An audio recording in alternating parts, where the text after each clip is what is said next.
北约秘书长访问东亚，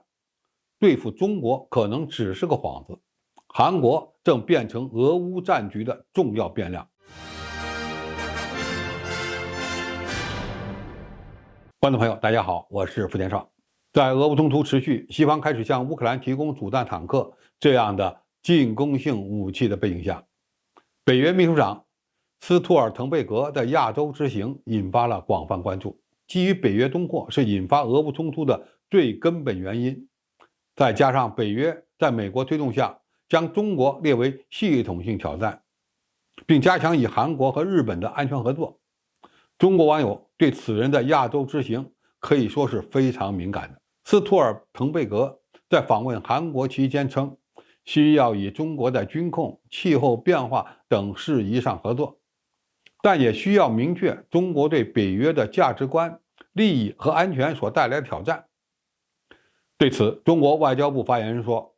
中方是世界各国的合作伙伴，我们也不威胁任何国家的利益。同时指出，北约有关动向应当引起地区国家的警惕。我们从中国外交部发言人的谈话中，似乎并没有看到特别激烈的回应。当然，北约秘书长对中国的表态也算不上特别过分和敌对，因为他此行的目标并非是为了中国。细心的网友应该发现，斯托尔滕贝格此行虽然同时访问了韩国和日本，但韩国是其第一站，也可能是最重要的一站，因为北约正在下一盘大棋，让韩国变成向乌克兰提供军火的国家。过去我们就介绍过，由于受到去工业化的影响，西方军工企业武器弹药的产能严重不足，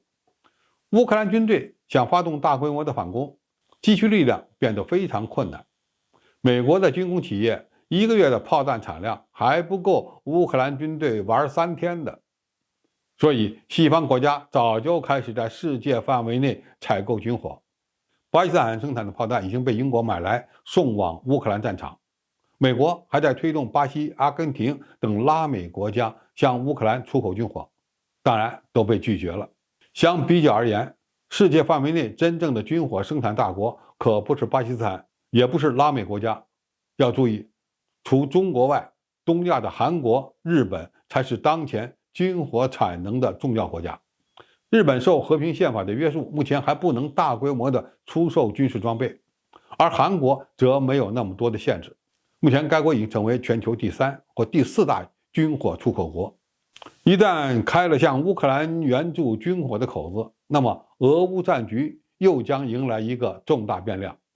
斯托尔滕贝格在韩国是这么说的，感谢韩国对乌克兰的非致命性武器的援助，但敦促韩国采取更多行动，因为乌克兰迫切需要弹药。我要说的是，几位北约盟国现在已经改变了这一政策，他们原来政策是绝不向冲突中的国家出口武器。我们可以这么理解，斯托尔滕贝格督促韩国尽快决定向乌克兰提供弹药，因为其他原来实施限制政策的北约国家已经开始这么做了。这些国家非常多，其中就包括德国、瑞典和挪威。韩国的法律禁止向冲突中的国家提供武器，因此向乌克兰直接供应武器对尹锡悦政府而言是个严峻的考验。当前韩国向包括波兰在内的北约成员国大量出口武器，间接导致波兰有条件向乌克兰提供包括豹2坦克在内的先进武器。现在的问题是，韩国最终会向乌克兰直接出口武器吗？从目前的情况看，有这种可能。首先，韩国在军事安全层面对美国严重依赖，而且在乌克兰危机问题上早就站队西方。韩国会综合评估对乌克兰出口武器的得失。